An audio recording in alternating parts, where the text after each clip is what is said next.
وہ میرے ہاتھ پیر کاٹ ڈالتا، اس نے میرا دل، میری روح کاٹ ڈالی۔ وہ اتنا ظالم ہوگا، کاش مجھے معلوم ہوتا۔ میں اس سے ایسی محبت کرنے لگوں گی، کاش مجھے یہ بھی معلوم ہوتا، اور کاش وہ کھویا ہی رہتا۔ میں ساری عمر اسے ڈھونڈتی ہی رہتی۔ میری آنکھیں اس کے انتظار میں تھک کر مردہ ہو جاتی، لیکن ایسی ذلیل نہ ہوتی۔ اس کی زبان سے نکلا زہر میرے کان میں نہ ٹپکا ہوتا۔ میں تمہیں کیسے سمجھاؤں کہ ہاتھ کی پشت کو ہونٹوں سے لگانے والا جب انہی ہونٹوں سے تھوکتا ہے تو قرب کا کیسا لاوا وجود میں پھٹتا ہے۔ میں تمہیں کیسے بتاؤں میں کس دلدل میں دھنسی ہوئی ہوں۔ مارگریٹ نے اپنے وجود کو اپنے ہاتھوں میں لپیٹنا چاہا۔ وہ ایسے تڑپ رہی تھی جیسے اس پر بوند بوند تیزاب ٹپکایا جا رہا ہو اور اس کے پاس نکل بھاگنے کا کوئی راستہ نہ ہو۔ دیوار کی اوٹ میں کھڑے اس بچے نے اس تیزاب کی بو اپنی ناک میں گھستے محسوس کی۔ میں اس بھری دنیا میں جا کر کیسے بتاؤں کہ اس نے مارگریٹ نامی شاہکار کی پردہ کشائی کیسے کی۔ کاش میں اسے کبھی نہ ڈھونڈ پاتی۔ میں نے اس سے ڈھونڈ نکالنے کا گناہ کیوں کیا؟ میں نے گناہ ہی کیا۔ اگر اسے یہ سب کہنا ہی تھا تو وہ مجھے برطانیہ میں ہی کہہ کر چلا جاتا۔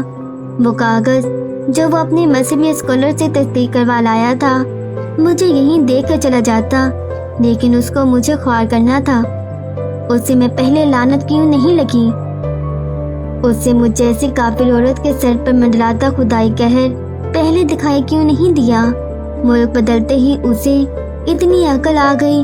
ایک امیر بیوہ کے ساتھ شادی کرنے کے بعد اسے میری اوقات یاد آ گئی۔ مجھے سب کہا کرتے تھے یہ عربی 10 شادیاں کر لیں تو پلٹ کر کسی ایک طرف بھی نہیں دیکھتے، پر میں نے کسی کا اعتبار نہیں کیا۔ میں نے اس کا اعتبار کیا جس نے مجھے دھتکار دیا۔ اس نے تو مجھ سے پونڈز کے لیے، گرین کارڈ کے لیے بھی شادی نہیں کی تھی۔ اس نے تو مجھے زندہ درگور کرنے کے لیے سب کیا تھا۔ برطانیہ میں شادی کرنے والا ڈنمارک میں مجھے طلاق دے رہا تھا۔ مجھے میرے والدین کی، میرے مذہب کی غلاظت کے بارے میں بتا رہا تھا۔ اس نے ایک بار بھی میری آنکھوں سے گرتے آنسوؤں کو نہ دیکھا۔ اسے یہ پرواہ بھی نہیں تھی کہ میں اس کے قدموں میں گر جاتی ہوں۔ میں کیسے اس کے بغیر قرب میں مبتلا رہی، جان کر بھی اس نے ہمدردی سے بھی میری طرف نہ دیکھا۔ میں نے اسے اس کے بیٹے کے بارے میں بتایا تو اس نے اس بات کو ایسے سنا سوزن جیسے میں اسے اپنے کسی بوائے فرینڈ کے بچے کے بارے میں بتا رہی ہوں۔ اپنے بیٹے کے بارے میں سن کر اس کی آنکھوں سے ایسی نفرت ٹپکنے لگی جیسے کسی نے گناہ آلود ہاتھوں سے اس کے پاکیزہ وجود کو آلودہ کر دیا ہو۔ میرا بیٹا گناہ تھا اس کے لیے، صرف ایک میں ہی نہیں۔ وہ ایک طلاق کا دکھ لے کر نہیں پلٹی تھی، اسے اس طلاق کے ساتھ کئی اور تازیانے مارے گئے تھے۔ اسے غلاظت کا ڈھیر ثابت کر کے اسی ڈھیر میں دفن کر کے بھیجا گیا تھا۔ اس سے منسلک ہر چیز پر تھوک کیا گیا تھا۔ وہ خاموشی سے اپنی ماں کے پاس جا کر بیٹھ گیا۔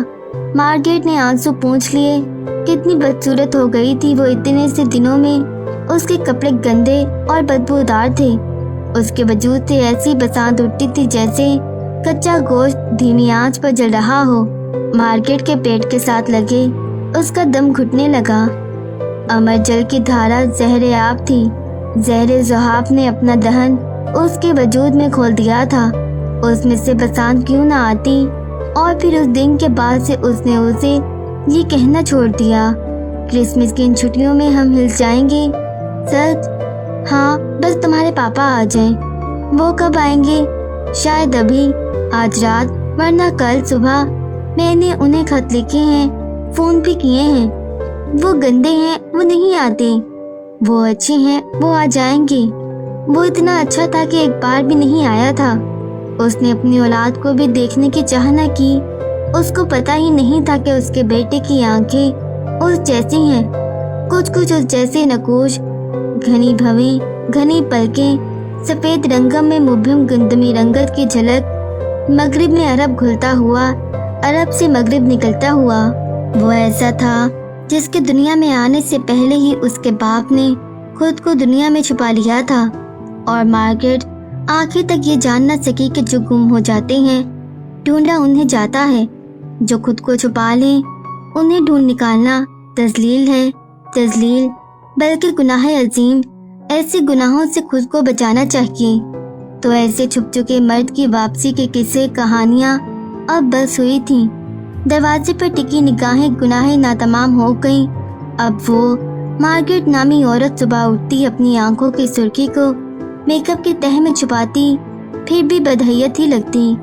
تو گھون کافی ہچکیوں کی مانند حلق سے اتارتی، جلتے کچے گوشت کی بو کے تہوں میں مدفون اداکارانہ مسکراہٹ کو نکالتی اور اسے اسکول کے لیے تیار کر کے اس کا ہاتھ پکڑ کے سڑک پر ایسے چلتی جیسے اپنا ہی تابوت اٹھائے اپنی قبر کی طرف جا رہی ہو۔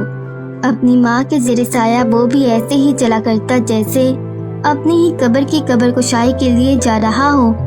خود کو تابوت میں لٹانے خاموشی سے، طے شدگی سے دو انسان اپنے ہی پیروں پر چل کر اپنی اپنی قبر کی طرف کیسے جایا کرتے ہیں۔ مارگریٹ اور اس کے بیٹے کو دیکھ کر جانا جا سکتا تھا۔ پھر وہ اسے اسکول سے گھر لاتی، اسے ایک سینڈوچ بنا کر دیتی، گھر کو لاک کر کے چلی جاتی اور رات کو آتی۔ اس وقت تک وہ کھڑکی میں کھڑا اس کا انتظار کرتا رہتا۔ سینڈوچ ویسے کا ویسا ہی رکھا ہوتا۔